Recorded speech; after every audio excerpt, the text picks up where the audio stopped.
Andy, my dude, have you heard of the magical website builder known as Squarespace? Ugh, not another Squarespace ad. I feel like every podcast is sponsored by them. Hey, don't knock it till you try it.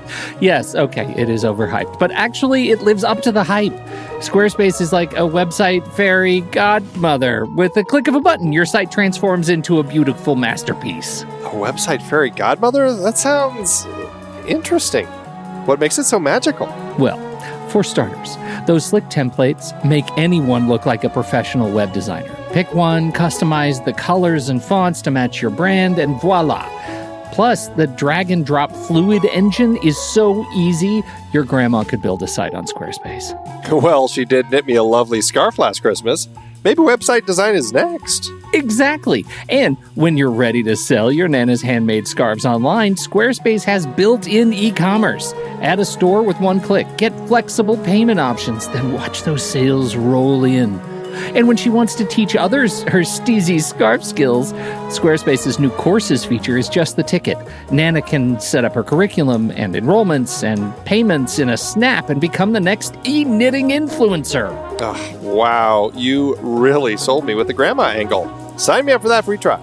Just go to thenextreel.com/Squarespace and transform your site into a beautiful Squarespace masterpiece. Well, thanks, Pete. Even though it's overhyped, Squarespace actually sounds perfect for Nana's site's needs. Appreciate the warning on the ads, though. I'll brace myself next time I listen to a podcast. Anytime. Let me know if you need any help getting that site up and running.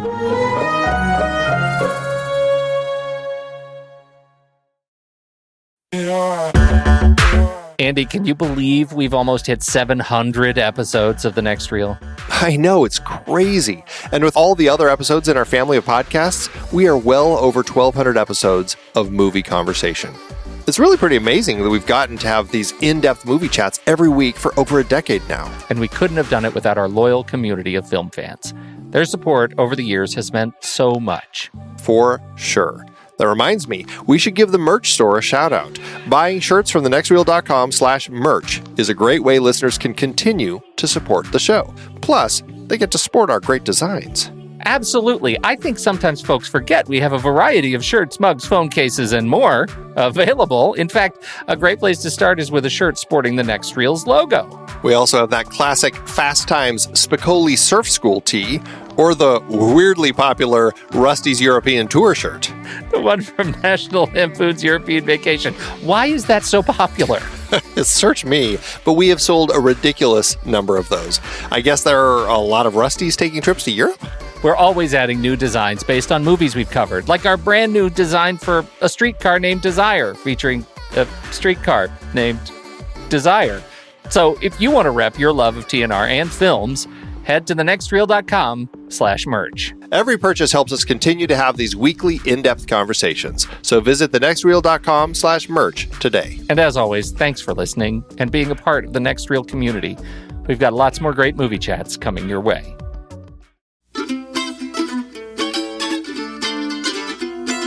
This is The Next Reel, everybody. I'm Pete Wright, and that over there is Andy Nelson.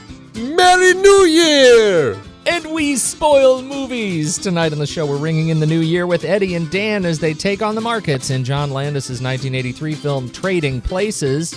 Before we get into that, you should learn more about us at thenextreel.com. Subscribe to the show in your favorite podcast app or join us on YouTube and follow us on Twitter and Facebook at The Next Reel.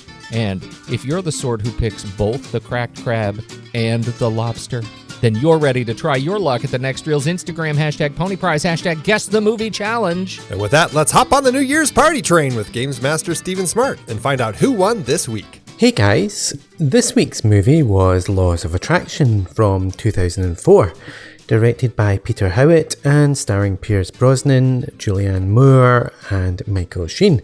Congrats to this week's winner at Cotton Science, who guessed it on Image 5. You are the first to enter the 2017 Pony Prize hat. As always, a new challenge starts on Monday.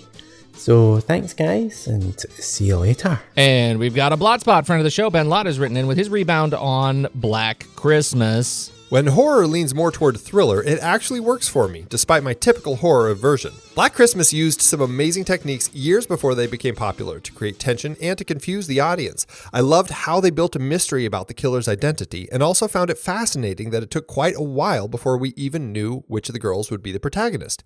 It's not my favorite style of movie, but I enjoyed it much more than I ever expected. Your rank 233, my rank 101. Look at that. I know, 101. a little higher than us. Yeah, I know. Crazy. Nick Langdon, friend of the show from Down Under, wrote in, and you know what? I have to read this because I feel like we're standing up for against a great injustice.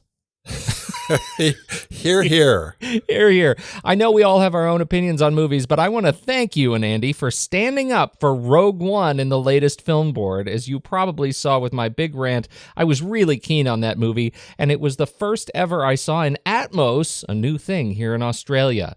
Looking forward to more time with TNR in 2017, and interestingly, 3 out of the last 5 films I saw have featured Andy Garcia. He was in Godfather Part 3, which I checked out to keep up with your series. Then randomly, I decided to catch up on Ocean's 11, and then Ridley Scott's oh-so 1980s neo-noir Black Rain.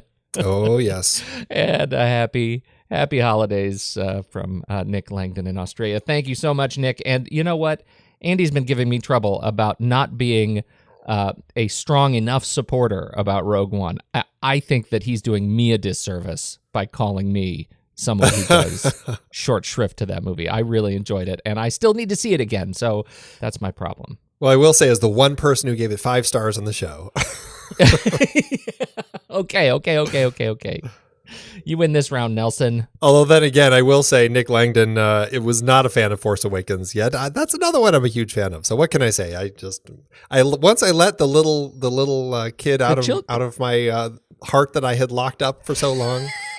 No, it's out, and I he's just can't go back. Crazy. Andy, it's time. Let's do trailers.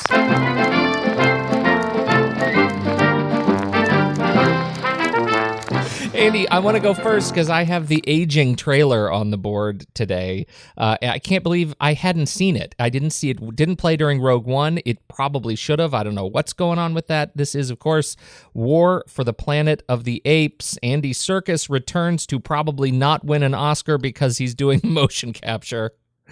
The last Apes film ended up at number 12 on our list. Which is a really solid showing given the crap that we've talked about on that show. This one looks like they're just amping it up. It's more computer-generated things fighting computer-generated things. This time around, it looks like what could be a really interesting Apes film. The problem with it is that they do that thing I hate so much, where they use essentially the title of the film as a line in the movie, and they put it in the trailer. This happened with the Will Smith movie that's out right now. Now, War for the Planet of the Apes, it's not quite the line. It may, in fact, be more stupid. He says, if we lose this fight, we might be living in a planet of apes. How do you take that seriously? How do you take it seriously? We see Woody Harrelson shaving his head diabolically. He's good for this kind of a part. Directed by Matt Reeves. Matt Reeves has done some good stuff. He's also done Under Siege 2. He wrote Under Siege 2. That was a great one. I loved that one. Did you really? Surprisingly, that was the one on the train. It was actually a really good movie. It was like surprisingly good sequel. Don't diss that. I have to. I want to do an Under Siege series now, just so we can talk about that. Okay. He's directed. He obviously directed Dawn of the Planet of the Apes. So this is him coming back to it, and he also is behind Let Me In and Cloverfield. We were fans of Cloverfield, so I think this could be a really fun movie, and I'm excited to see it. How did it hit you? Oh yeah, I mean, I really enjoy the whole Apes saga, both the originals and this new face that we have with them. Have a great time watching them. The trailer just looks really interesting. I like where they're going with it, and I'm unduly impressed with all of the work they do with the motion capture and all these different actors just really bringing a lot to what they're doing as these creatures. And if you see the footage of Andy Serkis and his troupe kind of acting as the apes on horses and all that sort of stuff. I mean, it's really stunning how much these guys are really acting the parts, I mean, they're really into it. And then to see, what the effects team does to kind of create these creatures. I mean, it's truly a remarkable bit of work. And I mean, I just love the whole franchise, and I'm very excited to see what they do here. War for the Planet of the Apes opens big open July 12th, 2017 in Belgium is the first release date we've got. It rolls out over that second, third week of July, all the way to July 14th in the U.S. And Germany and France don't get it until August 3rd and August 9th, respectively. So, but it looks like a big worldwide release the middle of July. Get ready. Excellent. Well, in this trailer conversation about prequel, sequel, remakes, redos, I am talking about Alien Covenant, the other new entry of a series that has been dipped back into, and another little taste on the whole story. And this is, of course, the sequel to Prometheus and prequel to the Alien franchise, and Ridley Scott is again behind it. This is the story of the crew of the colony ship Covenant when they discover what they think is an uncharted paradise, but it is actually a dark, dangerous world whose sole inhabitant is the synthetic David, survivor of the doomed Prometheus expedition. Sounds really interesting. The trailer has a great vibe to it. I really like kind of the horror, scare vibe. A lot of interesting sci-fi stuff, the little creepy spores floating through the air. A lot of really interesting stuff going on. Of course, Michael Fassbender returns as David, and very much looking forward to seeing him reprise that role. And then you have Catherine Waterston, James Franco. Noomi is back. Noomi Rapace is back as Elizabeth. I'm curious to see how that's going to play out.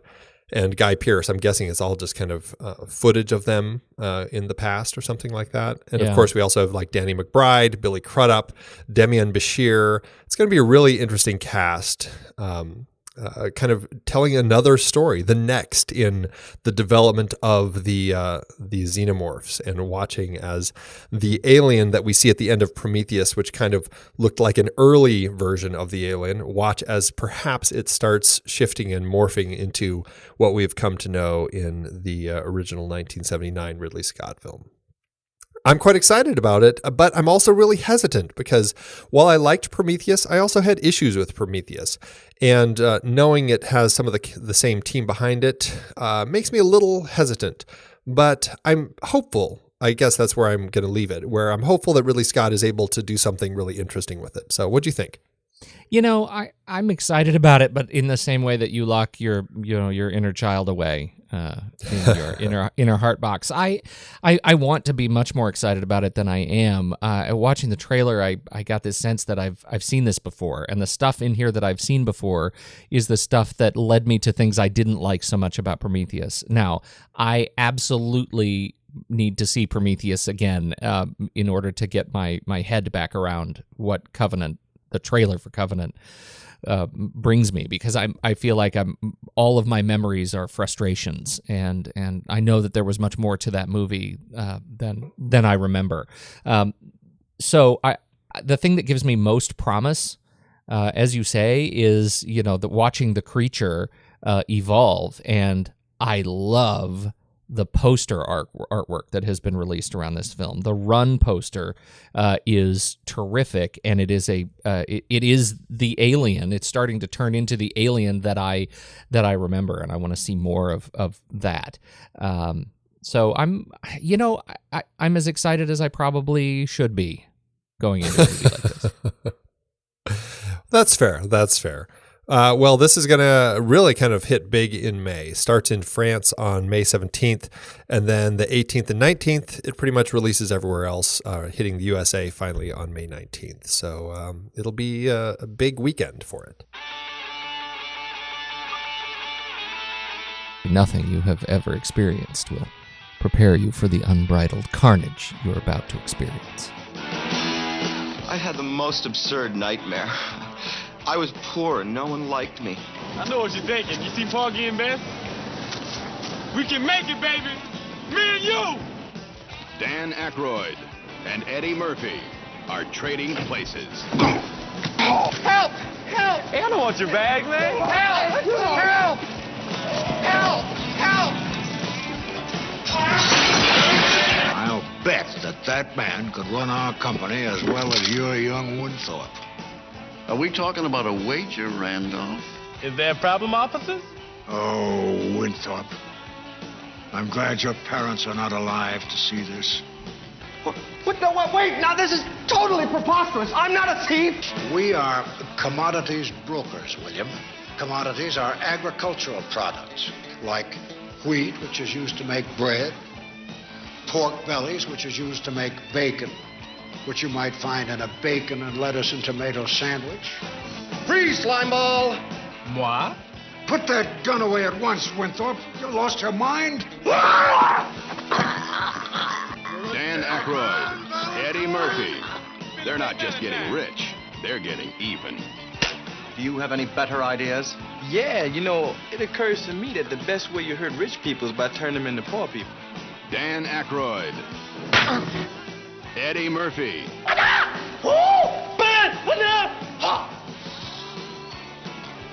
Ralph Bellamy. We've got to get Wilson and tell him to sell! Don Ameche. Randolph, this isn't monopoly money we're playing with. Denholm Elliott. What a scumbag. And Jamie Lee Curtis. By the way, food and rent, not the only things around here that cost money. You sleep on the couch. Trading Places, Andy. We're dipping back into the well with John Landis, our third John Landis directed film, with 1983's Trading Places, written by Timothy Harris and Herschel Weingrod, stars Dan Aykroyd and Eddie Murphy, along with the fantastic Denholm Elliott, who every time I look at, he's done more movies than I ever think he's done. And obviously Ralph Bellamy and Don Ameche as the Duke brothers, the classic Duke brothers.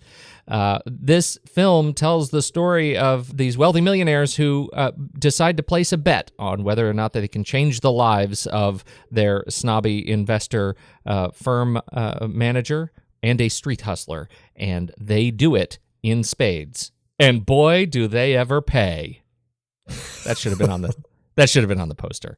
What'd you think? I assume it's been a while since the last time you watched Trading Places. It had been a while, and my memory of it was, yeah, I kind of enjoyed it. The comedy really worked well for me here. There's definitely some bits that feel more dated than others, but the characters really just came to life, and I had so much fun with these characters. I really enjoyed all of them, the protagonists, the antagonists, all the bit players.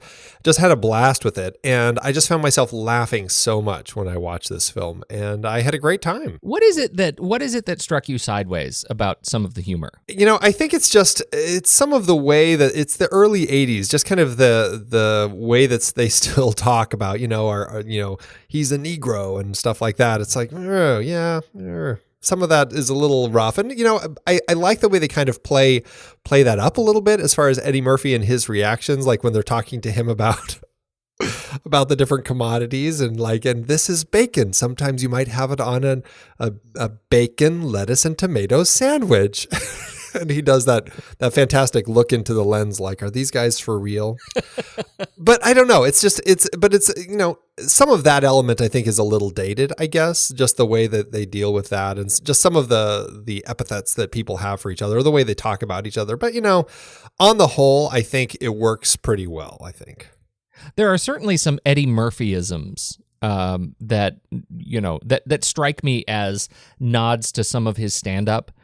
That were, the way he talked about homosexuality, the way he talked about race relations. There are things that hit me early in the film as a little bit, harsh, that didn't stand up as well, I think, to the test of time. But what I thought was most fascinating about the film is how prescient it is. By the time you get over the hump, of the film and you enjoy the comedy of it, when you get to the second half of the film and you watch the turn that is being played and you watch the way Landis portrays these characters taking on the market and the sensitivity that they have to business and what business has done to culture and what culture is doing to business in 1983, it feels like it deserves to be right up there with The Big Short. I mean, it is as smart a movie about market manipulation as some of the movies that we're dealing with right now, trying to tell this story to help the mass market understand what is going on, to their money. And I love that about this movie. I think I don't remember it as a movie that was that intelligent about what's going on in the mass market. It really surprised me. Yeah, and it fits in with the title too, Trading Places. Aside from the fact that they're, trading places, it just ties into the commodities market and the whole trade, the stock market and everything. I know it was originally titled Black and White, originally written, they were hoping to get Richard Pryor and Gene Wilder, who had been a very popular duo at the time.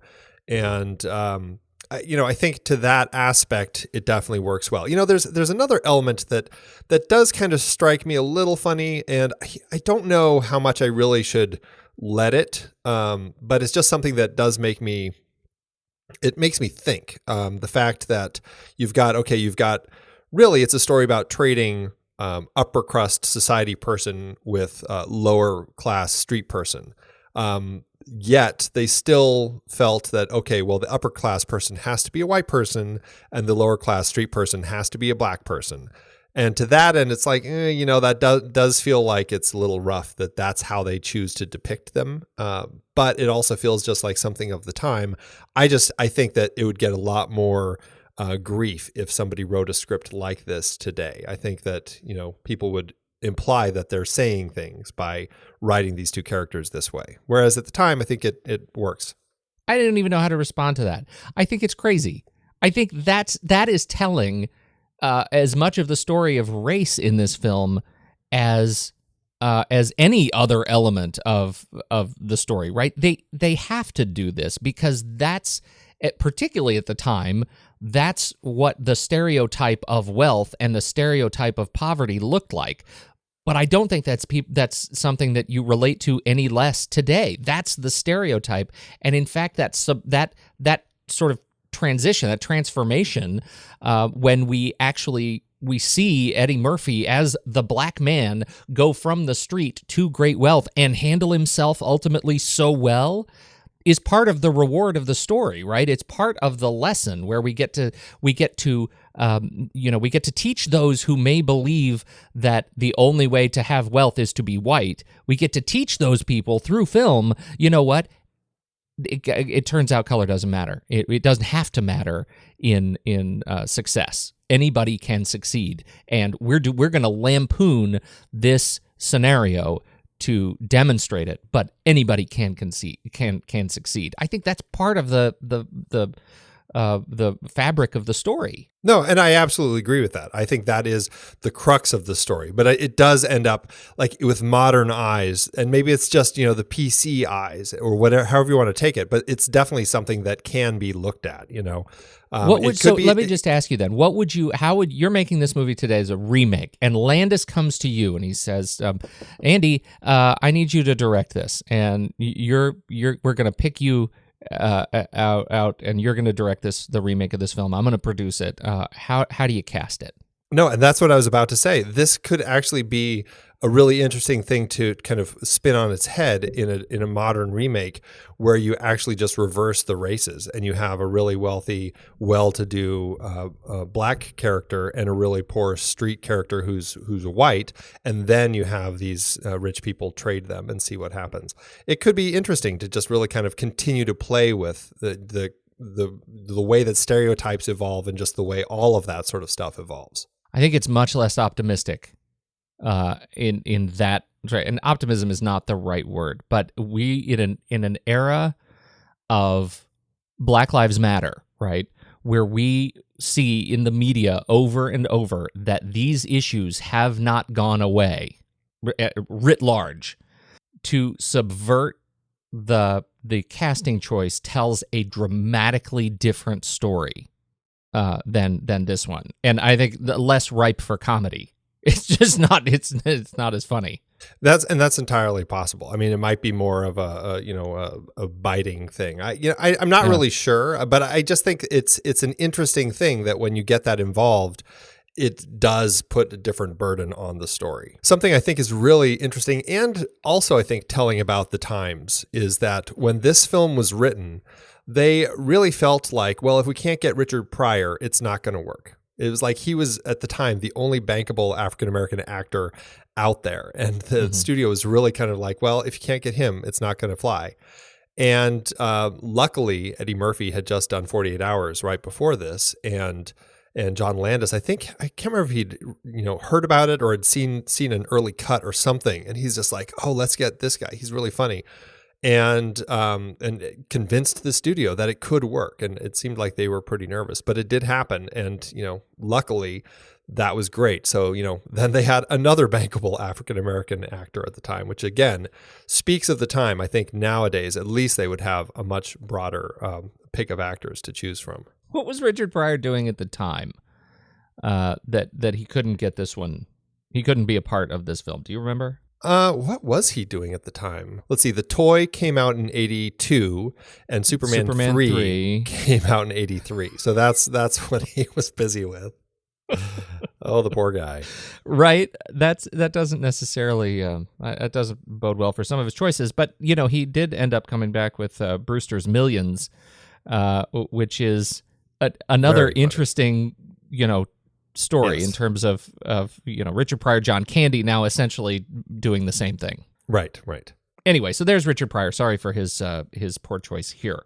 What do we learn from John Landis as director of this film? Did you notice anything new after we've already talked about American Werewolf in London and his horror chops? We talked about Three Amigos and how much we liked him as a director of comedy. What do you get from here? He's taking on a much more culturally resonant story. Well, and it really lets us know that, his comedy touches are really kind of where he's grounded. I mean, American Werewolf certainly had some touches, but that was a little bit darker.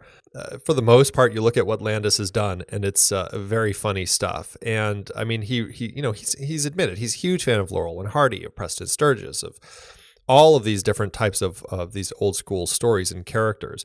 And I mean, he would add a lot of Laurel and Hardy touches in here, like the moment when Lewis is outside the window and he sees Billy Ray inside eating with everybody and they're all happy and it's stormy outside. And just as he kind of notices it all and everybody's happy, the rain just kicks in like right away out of the blue and starts and he soaks him. Same thing with the bullet gag when he goes to shoot himself and nothing happens and then he throws the gun off screen and you just hear it go off and like those silly little gags. I mean, he really enjoys all of that. And even like the whole train party that we have here, that was kind of inspired by the Palm Beach Story, a Preston Sturges film. So, he's a filmmaker who knows the history of film and he pulls a lot from all of that stuff to build into here. So it's fun to see what he does here and just kind of playing around with comedy. And I mean, as somebody who acknowledges he knows nothing about money or finances, and the whole ending, he says, I still don't understand what they're actually doing.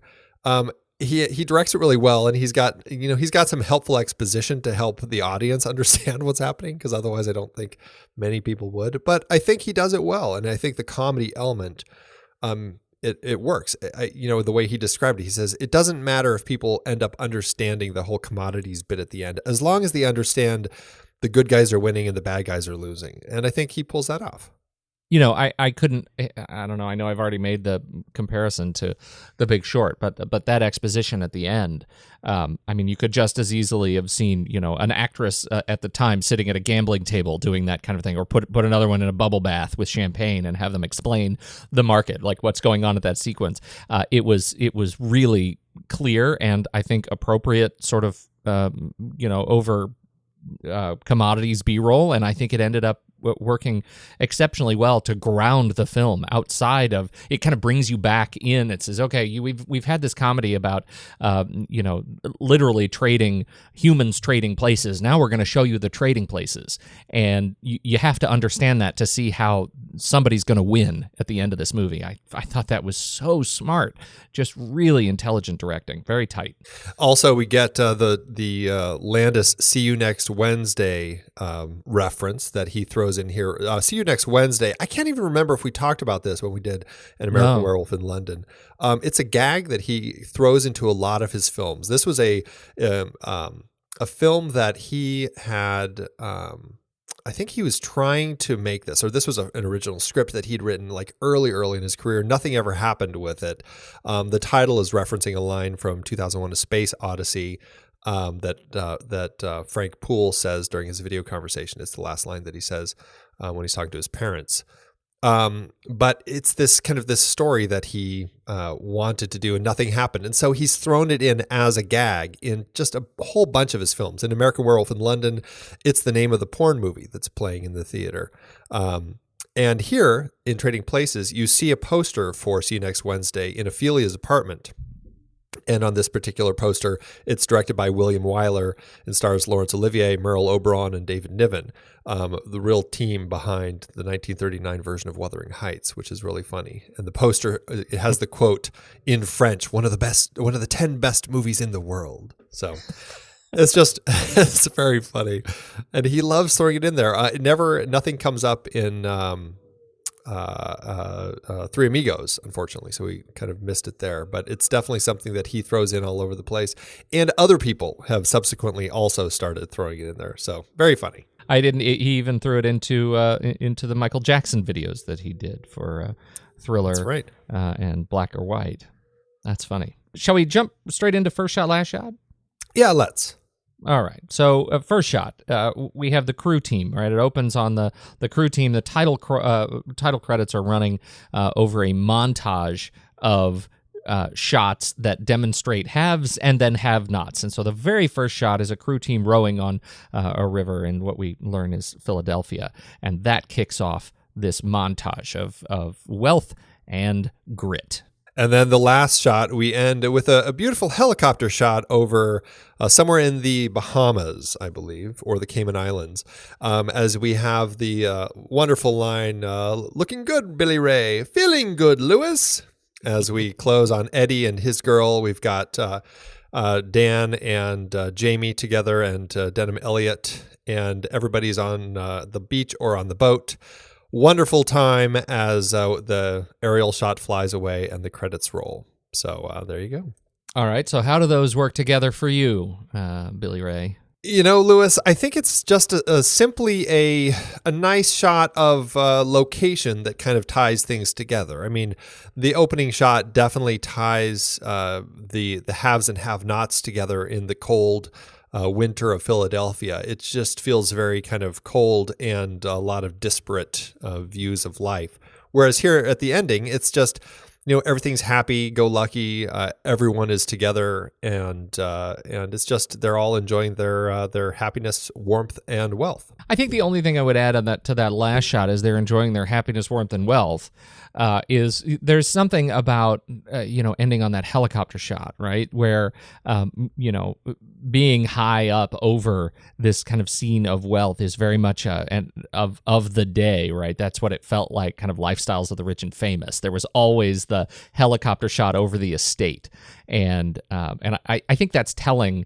To me, at least, it's sort of reminiscent of the things that we culturally were appreciating at the time. Like, this is what wealth looked like. It was a helicopter shot of a boat, and so I like that because it in fact subverts the story we've just watched. Like, now look who's wealthy. Like, these guys who just won, they may have won and been the honorable sort of winners in this thing. They were able to, turn the table on these wealthy guys who were using them for their own enjoyment. But ultimately, now they are the wealthy ones. And what are they going to do with that wealth? And I think that final shot kind of wraps all that up for me. Yeah, it's fun. It's just, it's fun. It's nothing complicated. It's very simple kind of beginning and end of a comedy story. I think it works nicely. I like how I just said something really deep, and you said, "Yeah, it's fun." It's fun with all that deepness that Pete's putting in there too. Fun and deep, fun and kind of deep, but mostly fun. It's simple and not complex. Kind of deep, maybe. Casting is done by Bonnie Timmerman. Bonnie is behind Bull Durham and Midnight Run and Glengarry Glen Ross and Heat and Black Hawk Down and Black Hat. And we've talked about all those movies. The work of the good Bonnie Timmerman. We practically have a Bonnie Timmerman casting series. Oh, we pretty much do. Yes, indeed. And she's the one who landed. She landed Dan Aykroyd in this film. Good old Dan Aykroyd as Lewis Winthorpe III. He's just so good in this role. It just seems so fitting to play kind of this upper class wasp. And he was inspired by, I guess when he was growing up, he had an upper crust neighbor who kind of acted this way. And he took inspiration from him and also just New England wasps that he had seen. And I just think he does it so well. And of course, he does it so well that he went on to basically do the same type of character in Ants many years later. But gosh, I love seeing him play Lewis at the beginning of the film. He's just so hoity-toity, and he does it so well. And when he says lines like, he was in my Harvard tie. Can you imagine he went to Harvard? The way that he delivers it is just like so perfect. So, he's just so great in this role. And, he'd worked with Landis before on the Blues Brothers, and he's just the sort of guy, he gets that comedy, I think. I think so too, but what's really special about his performance here is you can start to see hints of the driving Miss Daisy Dan Aykroyd, right? Because he is one of those actors where as he got older, as he kind of crested middle age, he got really good. And it wasn't just Dan Aykroyd, the guy from SNL who's funny, but he's Dan Aykroyd, the guy who can really turn a performance. And when Dan Aykroyd is in the middle of the second act of this film, as he's living in squalor and showing up in the Santa suit and the instant rain and all that stuff, watching his life as an outsider, I thought his performance was not just funny, but really strong and impactful and emotionally resonant. And I thought he was just great. Yeah, and it's it's more Go ahead, than just call him simple again. Say it was a simple and good comedic performance. He's fun. No, I really like what he brings to it, and you're right. He has a lot of heart, and as kind of this rich guy who, for all intents and purposes, there's not much to like about him at the beginning of the film. But you really get to see how he ends up connecting with Ophelia, and how he kind of takes that turn and shifts things, and I really like that. And I think you mentioned when he's in the Santa Claus suit. When he's really at his low, which is that point. Yeah. He's just so good, and you do feel like there's kind of this broken man in there. And so, yeah, I think Dan Aykroyd actually brings a lot to this table that definitely, I think, helps this film quite a bit. I wish Eddie Murphy would do more movies like this. He said in an interview that this was the last time that he had real fun making a movie. After this, he said it's all just been work. I don't know if I completely buy that. I think that he's done a lot of things that I would argue are fun. But, I don't know. I guess it's just from his perspective. But regardless, he's great. And we're doing this series. We didn't even mention, but this is our Eddie Murphy series, like Eddie Murphy in the 80s. And this is why we're doing this, because this is this guy who just kind of like burst onto the scene. He'd been in Saturday Night Live. And like I mentioned earlier, he did 48 Hours, but man, he just explodes here. Every scene he's in, he's just 100% convincing. He's just committed. You just believe him, and it brings an incredible energy to the film.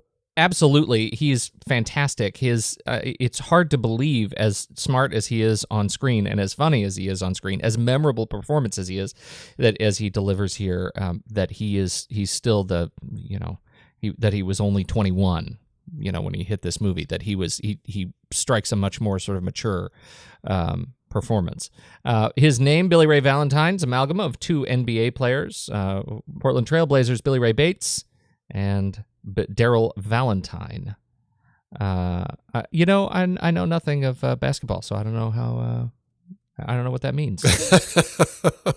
Well, I will say Billy Ray Valentine is just one of the iconic screen names. Like, it's just such a perfect name for this character. I think the biggest thing that we owe Eddie Murphy's performance here is not specifically his performance, but we have a rule. We have a trade rule that came out of this film. I did not know this. The Eddie Murphy rule is now a rule defined for the within the Commodities, Futures, and Trading Commission, where it bans the use of misappropriated government information to trade in the commodity markets.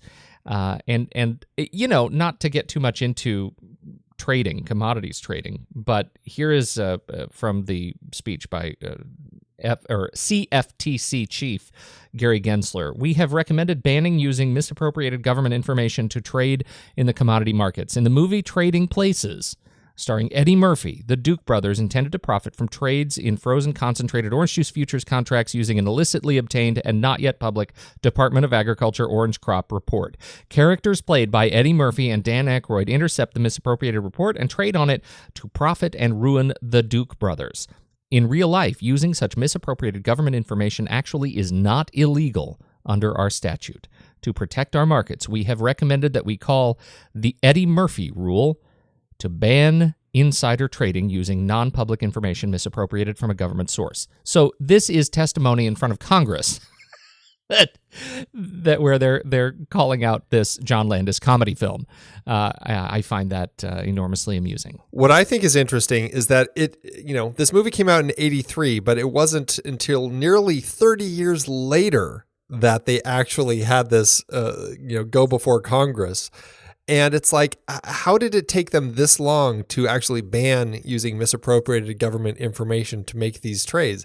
That's crazy to me that they talk about it in this movie, but it is still legal. And it still happened for almost 30 more years. For 30 years, how often do you think this movie was called out in those hallowed halls and clubs as inspiration for making a lot of money? You know what I mean? Man, we should totally do what Eddie Murphy did. Exactly. Oh, geez. So crazy. The Duke brothers are played by Ralph Bellamy and Don Ameche. It was great to see them in this film together. Just really brilliant casting. I think that having this two upper crust white guys, these two guys are just so perfect. Don Ameche is just wicked as Mortimer Duke. And as the one who kind of instigates his brother Randolph to kind of do this bet. Randolph is the one who constantly seems interested in science and all of these experiments and everything. And Don Ameche as Mortimer is just convinced that it's the breeding and everything, inspiring this crazy $1 bet. And it's just, man, I mean, seeing these two guys as the antagonists in this film, really going after these, Dan and Eddie, and turning their lives completely upside down in just the worst way. I mean, truly, I mean, this is, like The Game, right? I mean, that's exactly what they're doing here. And just kind of crushing these two people. I would love to have seen the version of this story where they reverse everything and say, "Oh, we were just kidding. We just wanted to test it and see what would happen. You're really welcomed back into the fold, Lewis." Like, what is that version of the story? How does that play out? Totally. Oh my goodness. These guys were just so good. In particular, Don Ameche. It was so nice to see him on the screen, and this film marked something of a turning point for him, right? I mean, he was a major star in the 30s and 40s, and major radio personality and radio host in the early days. And then he went dark for a long time, about 13 years before he was back on the big screen. He'd done a lot of television in there. But then this movie comes up, and he has a second career in the golden years. Yeah, popping up in the Cocoon movies, and just, I mean, he became one of those older actors that people wanted to get into their films because it was he proved how great of an actor he was. We'll see the Duke brothers actually getting Coming to America as a nice little cameo, but I mean I'm not saying they're all great movies, but he certainly was keeping busy after this, after Cocoon, and then Harry and the Hendersons and Oscar and Karina, Homeward Bound, The Incredible Journey. He ended up doing a lot of things and just keeping busy for that last portion of his career, which I think is really fantastic because, I mean, Don Ameche was just one of those great actors back in the day, Truly. John Landis, when he was casting these two parts, he really wanted it to get Ralph Bellamy and Ray Milland to be the two to be the two Duke brothers, but they couldn't get Ray Milland to get insurance. I guess he'd probably taken a turn and was just having a harder time later in his life, so they couldn't get any insurance on Ray Milland, who he ended up passing away a few years after this. But I think Don Ameche ended up really being a great person to fit the bill here. I did not know that Don Ameche was considered for the role of Don Vito Corleone in The Godfather before Brando. I feel like we should have mentioned that a few last month. Yeah, I feel like that's kind of an important thing to note. Right. Better late than never. Yeah, there you go. Denholm Elliott, I already mentioned how surprising it is every time I look at Denholm Elliott's page, because I really imagine him as only being in this movie and the Indiana Jones movies, and that's the expanse of his career. That, dare I say, is unfair. Very busy man. Denholm Elliott is an actor of 161 credits since the beginning of time, that being 1947, his first TV movie, Mary Rose, and all the way up to he was in Noises Off in 1992. Oh, that's such a great one. And he died in 1992, October 6, 1992.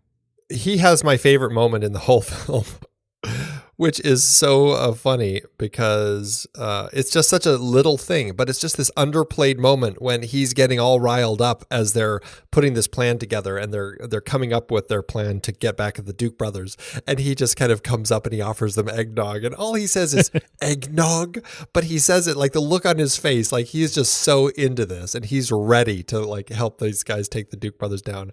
Oh my goodness, I just could not stop laughing. Just a great moment for me. Truly. He really nails that quintessential English butler gestalt, right? I mean, Yes. He really does. I feel so bad for him after the party when Eddie Murphy, it's a wonderful pivot when he brings all of his friends from this bar and many people he doesn't know back to his house to have his first party the first night in his new house after it has been given to him. And there is Denholm Elliott as Coleman, hosting people and moving in and out. And he's got such the sort of staid British panache, he's trying to be a host and help people, but he hates it. And at the end of this sequence, there is this wonderful exchange between the two of them where he says, why don't you get to bed? You've got a big day tomorrow. I'll tidy up. And Eddie Murphy, the look on his face is one that is, you can tell, is just nailed by that sort of flabbergasting sense of warmth that is given to him by Elliott's Coleman. I think it is such a wonderful bit for those two characters on screen together, and great to see him on screen. Yeah, his brother, he said he patterned a lot after his brother as far as the way he performed, who he said was a gentleman's gentleman. And Jamie Lee Curtis plays Ophelia. She is Jamie Lee. Yeah. Oh, there she was. Boy, talk about a woman who doesn't age. No kidding. She was 24 at the time they filmed this movie. She hasn't changed a bit. I'm really glad that John Landis cast her. She was stuck in kind of the Scream Queen status because of Halloween, and that's where she had been. But he really wanted her to be this, and he had to fight the studio to cast her in this film, and it worked so well. And I'm so glad, because now we've got the funny side of Jamie Lee Curtis. We've got A Fish Called Wanda and Fierce Creatures and just all the stuff that came out of that. So it makes me so happy that she ended up in this film. Me too. I think she's just terrific, and I can't believe you didn't mention True Lies. That's one of my favorite roles that she does. Well, there's a reason I didn't mention that one. I am shocked and awed.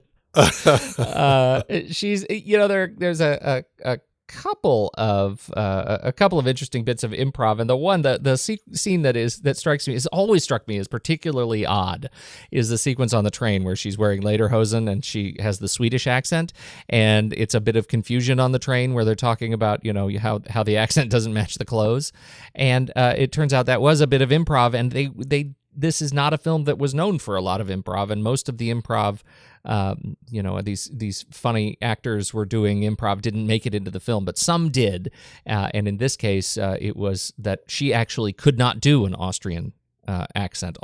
Every time she spoke, it was Swedish. And so they left that bit in the film, which explains a lot. It doesn't land particularly funny for me in that sequence. At least it didn't until now. I know why. That and then the blackface. Yeah. Which is a little rough also. And a little hard to believe, rough. but yeah. yeah.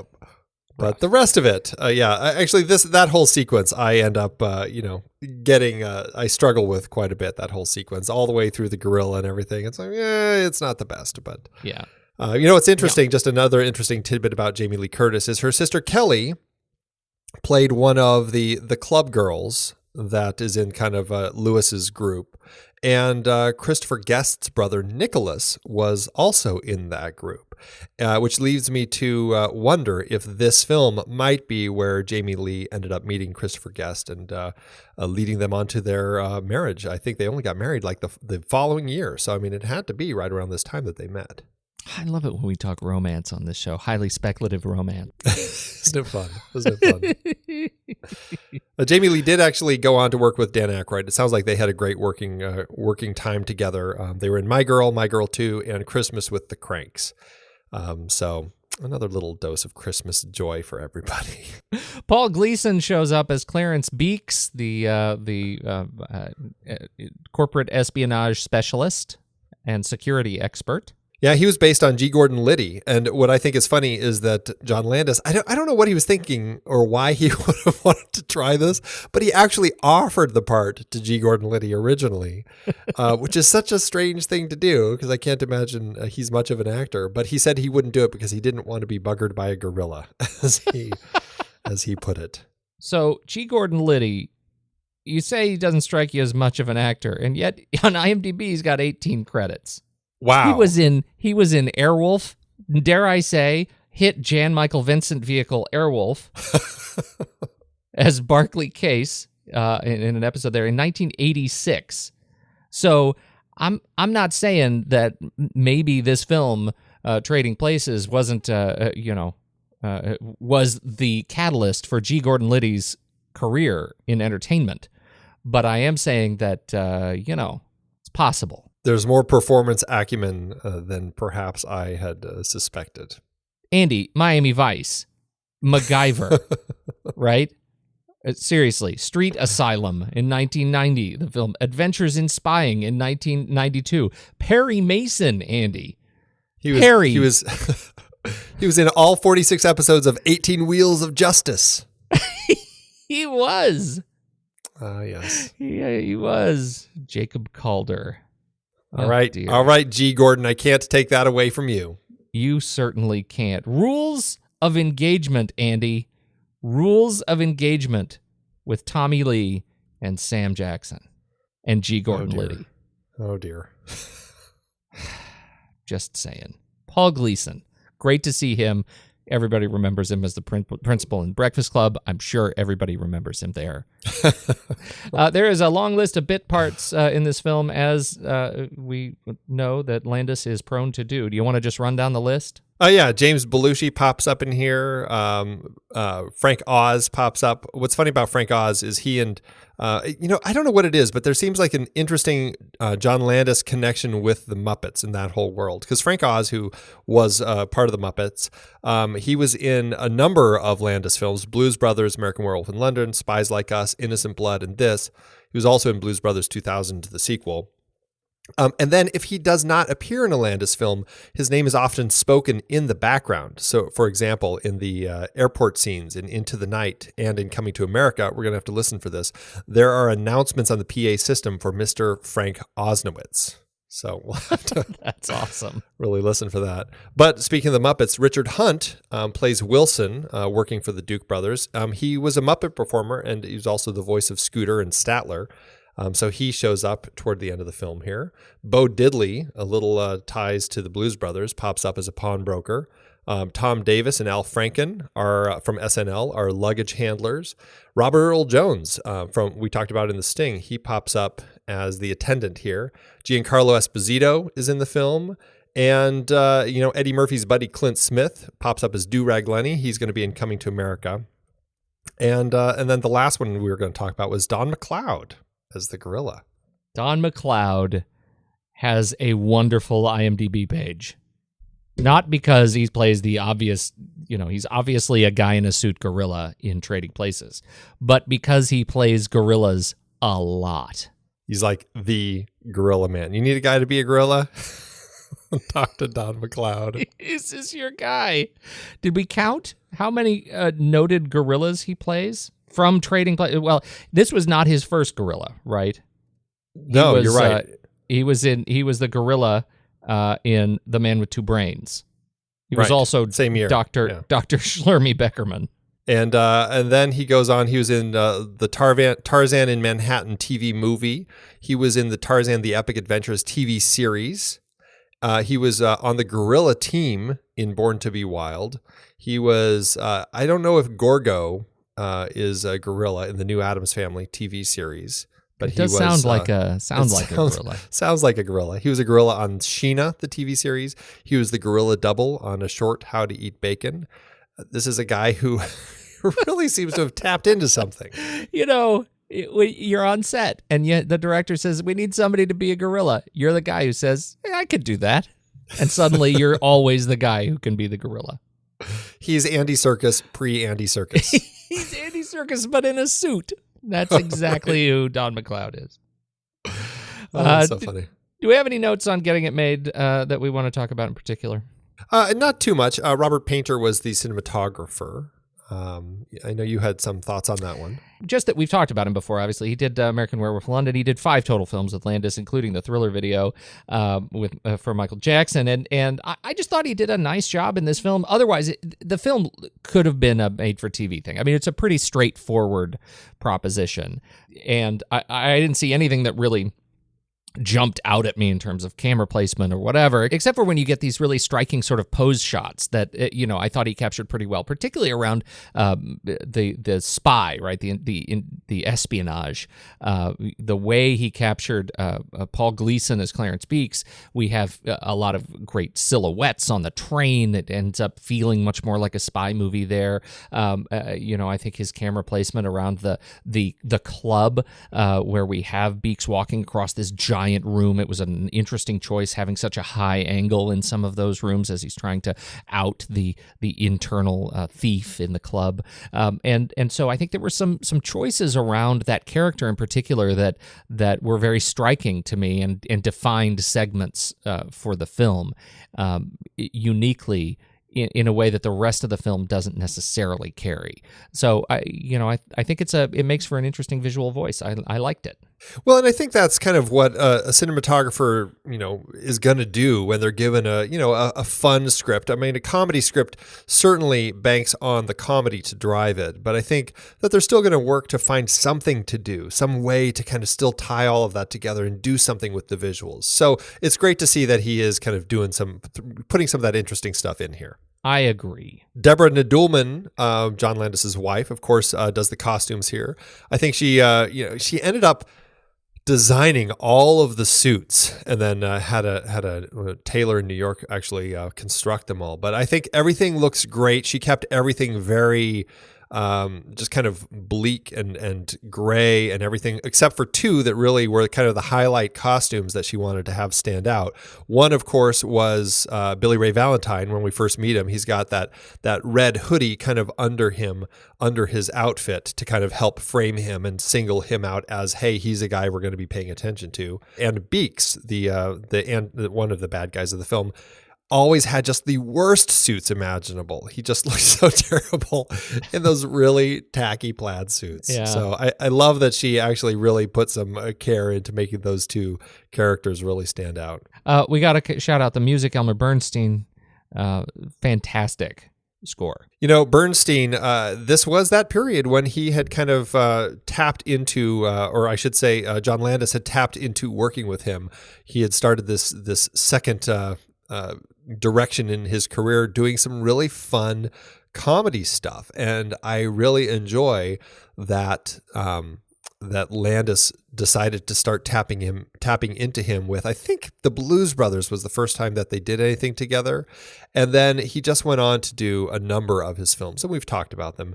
But I just love the stuff that they do. And I love that Bernstein actually kind of blended some of the score with some of the Mozart and kind of really had that feel. And, right away, the film kicks off with The Marriage of Figaro by Mozart, which I didn't know this, but I guess it's a composition that was originally banned in Vienna because it was mocking the upper class. So obviously the team decided, hey, let's tie the music into kind of what we're talking about here in the film here. And I love that. And I love how Bernstein really gave that to the score here as well. Like sometimes it's a point where I'm like, I'm not sure if I'm actually listening to Mozart or Bernstein anymore. Oh, I absolutely agree. I thought that was really, really smart, first of all, scoring, and second, being able to use the music and the legacy of the music as a way to help push the narrative forward. I mean, it's practically not many people know this, but Marriage of Figaro was the trading places of Vienna. I'm making that up, of course. I don't actually know that. Well, it sounded good. I believed you. I was like, wow. I know. You just so you went impressive. stark silence. I realized I need to open that up a little bit. Andy doesn't know I'm full of it. I really loved these bits of musical mashup, right, where you have the score and it leads into the opening of the film as Lewis is whistling. He's actually whistling a song, a piece from Figaro, in which Figaro commits to, upending the machinery and actually going against the upper class, right, in that bit, and it ends up being foreshadowing for the rest of the film. And I did not know that. I've never studied Marriage of Figaro all that closely, apart from just knowing, some of the themes. And so I thought that was a fantastic note. It makes me want to go learn a little bit more about that particular piece. And it makes me want to pull the score out and listen to it because I think that there's got to be a lot of work that Bernstein did to really kind of blend everything together. How'd this do Very in awards impressive. season? Well, speaking of Bernstein, he did get the only Oscar nomination for it. The category was Best Music, Original Song Score, and its Adaptation, or Best Adaptation Score, which sounds like a crazy, we have too many of these that have been made, so we've got to come up with a whole new categories. It's like, really? That's a category? I can't wait to go to his Best Music, Original Song Score, and its Adaptation, or Best Adaptation Score party after the event. Right. But unfortunately, Bernstein lost. He lost to Yentl. It did get a couple Golden Globe nominations. Best Picture, which also lost to Yentl, or Best Picture Comedy or Musical, I need to specify, lost to Yentl. And then Eddie Murphy got Best Performance by an Actor in a Motion Picture, Comedy or Musical, but he lost to Michael Caine in Educating Rita. Then, of course, over at the BAFTAs, it did win Best Supporting Actor for Denholm Elliott and Best Supporting Actress for Jamie Lee Curtis. It was nominated for Best Original Screenplay, but lost to The King of Comedy. Eddie Murphy did win an Image Award, though. So as a great start to his career in comedy, he did at least get some recognition for it. Now, we're doing this as a New Year's movie.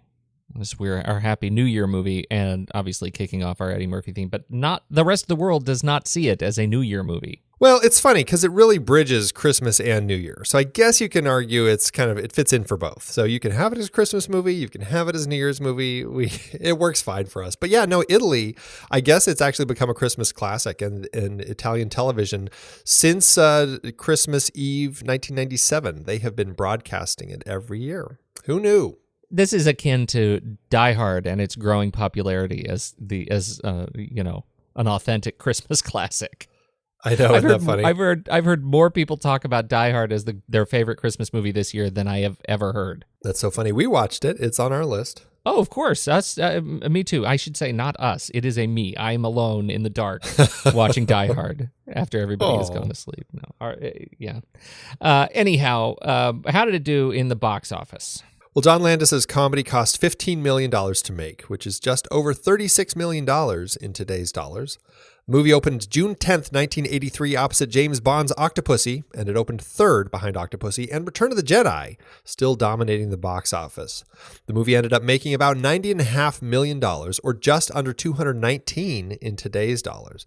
It ended up being the fourth highest grossing film of 1983 behind Flashdance, Terms of Endearment, and Return of the Jedi, and the second highest grossing R-rated film of 83 behind Flashdance.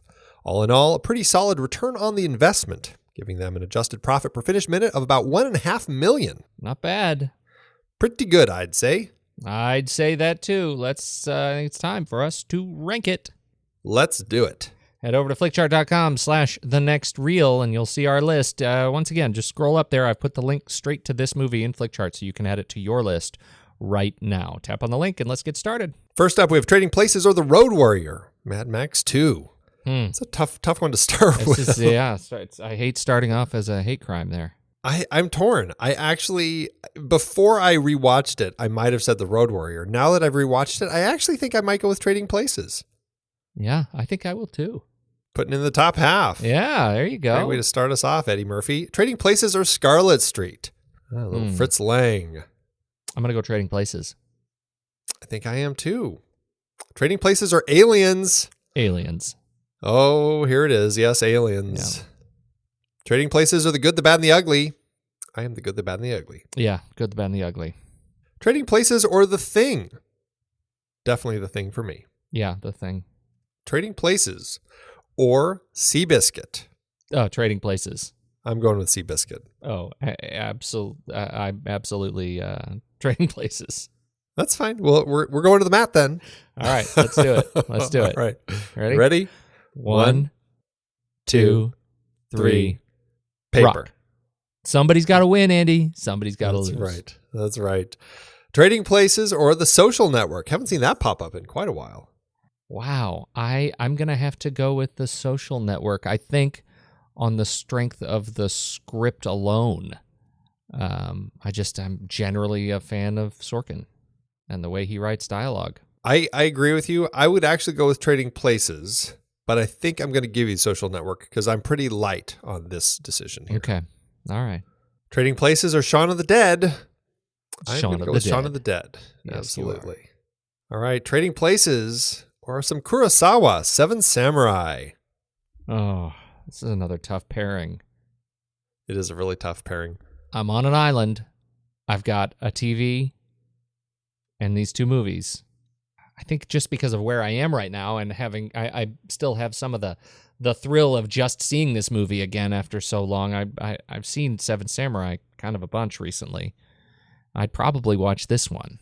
Although if you're on an island, Seven Samurai does kill the time a little more. Yeah, boy, it sure does. Practical purposes alone.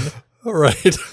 Are you leaning samurai? Is that what I hear? You know, this is a really tough one. I'm actually leaning samurai, but I'm also pretty light on this one. And I could easily go to Trading Places because it's a very light and fun film to watch. I'm leaning Trading Places, but I think it's on the merits. I think I'm going to have better angels step in. All right, then let's do Seven Samurai then. Of Seven Samurai, I think that's only fair.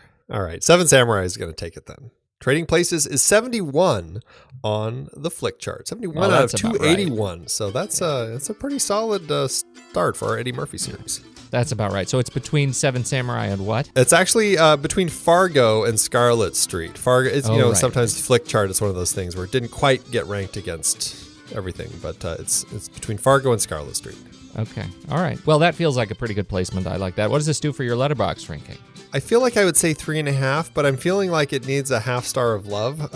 So it actually might go up to 4 stars for me. I will join you with 4 stars, Andy. I think it deserves that half star of Andy Love. Excellent. Well, there we have it. It's a 4-star film. And you mentioned that we're kicking this off our Eddie Murphy in the 80s series. Where do we go next week?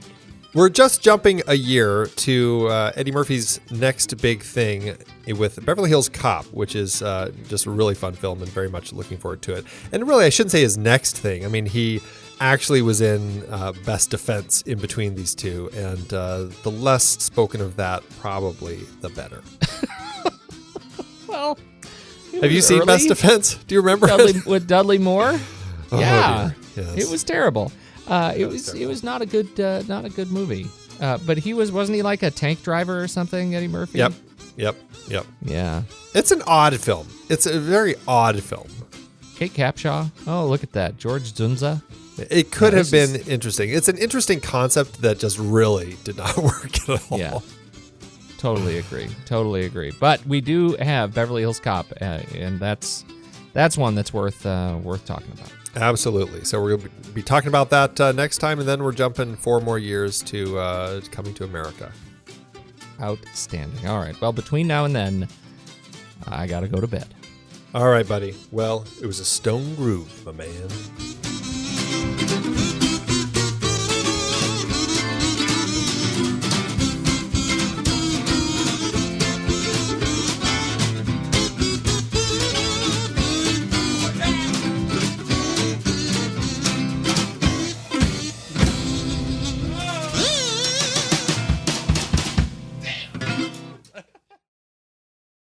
Amazon giveth, Andy.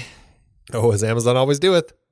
I've got one from Linda, June 10th, 2016, just a little while ago, who caught up with this movie and gives it a 1 star. She says, "The language destroyed this for me. The premise might be amusing, but the nudity and F-bombs were awful. Could not watch much of it." Okay, so whatever you think of this as a review, it does give us the opportunity to talk about one final point, which neither of us mentioned, which is Jamie Lee Curtis's nudity in the film. Yes, I thought you were going to mention the F-bombs, but yes. Oh, I didn't have a problem with the F-bombs. Only Don Ameche did, but... Yeah, that's right. That's true. Yeah, that's true. Yes, Jamie Lee Curtis, right. It was weird. I don't know. I sort of looked past it because it felt like such a weird thing. There was no real purpose for it. I didn't feel like she was selling it as the body is just a thing, and we're gonna go ahead and exist with the fact that I'm actually naked under my clothes. Like, it felt much more like, oh, this is an 80s movie, and here's Jamie Lee Curtis, and she's sexy and taking her clothes off. I don't know. What did you think of it? Yeah, I mean, it fits because, I mean, she's a prostitute, and I guess in that sense, it fit the character. It seemed to be, for me, is like, well, it's just part of the story. It fit her character. It kind of fit in the movie. I guess I didn't really think much of it, but I mean, I can see people getting upset with it, but. Well, I don't know about it. If upset is the thing to be about it. It exists. It's there. I mean, it's fine. I just didn't get it. I didn't feel like it was necessarily appropriate for the character. And believe me, I'm all about the nudity. I'm totally fine with nudity. It just seems like it seemed weirdly out of place, so I just kind of moved on. What I think is a little strange and made me actually feel a little uncomfortable is listening to some modern reflections of the cast talking about the movie and having the modern Dan Aykroyd going on and on about how perfect a rack that Jamie Lee Curtis has. Oh, it seems a little out of taste, but I don't know. Maybe it's just, yeah. Anyway. All right. What's yours? Mine is a 1 star by Misproduct Commentator. Yes, that's right. Why no outtakes or bonus stuff? And this is the strangest reason to give a movie a 1 star. I really don't get it, but here it is. Why can't anyone bother to include bloopers, screw-ups, and the like in with such a great movie? Come on! I would pay more for a DVD if they did. Even better is that 6 people found that helpful. Right? So strange. Oh, well, good to know. I'm not going to bother with this one. That movie was sure stupid then. 1 star. Thanks, Amazon. It is hard to believe that we have been having in-depth weekly conversations about movies since 2011. Oh, I know. You're telling me. Producing this show week after week requires a ton of work behind the scenes. If you'd like to help support our efforts, one easy way is by using our originals page when shopping for books and movies that we've covered. Just visit thenextreel.com/originals. Your purchases made through our links give us a small commission at no extra cost to you and allow us to keep having these great conversations. In Season 6, our Disease Films series had adaptations like The Omega Man, based on I Am Legend, The Andromeda Strain, Children of Men, and Blindness. I Am Legend is so much better than The Omega Man. What about the Will Smith version? Don't get me started. For our This Is Real Life Jack series, we talked Black Hawk Down and Seabiscuit, some great true stories based on fantastic books. And we had more listeners' choices like The Fly, The Emigrants, and Scott Pilgrim versus the World. You just did a series on The Fly on the Sitting in the Dark podcast. Did you read the original material? Wasn't watching every Fly movie enough? Our Big Betty Davis series featured adaptations like The Little Foxes, Now Voyager, All About Eve, and Whatever Happened to Baby Jane. Are you calling Betty Davis big? Only in personality and force. She is a force to be reckoned with. We talked about the entire The Godfather trilogy, of course. Iconic page to screen, even if it is just the one Mario Puzo book. I wonder if Coppola will ever make The Sicilian. We also had some Zhang Yimou adaptations with Judo and Raise the Red Lantern. Absolutely gorgeous movies. And don't forget the Hughes Brothers series with From Hell, based on the graphic novel. Brilliant material. Kelly Reichardt gave us Wendy and Lucy and Certain Women, adapted from short stories. Plus more Hayao Miyazaki as we tackled Howl's Moving Castle. Find all these books and more at thenextreel.com/originals. Every purchase supports the show. Get the full list of adapted films that we've covered at thenextreel.com/originals and start your next read today.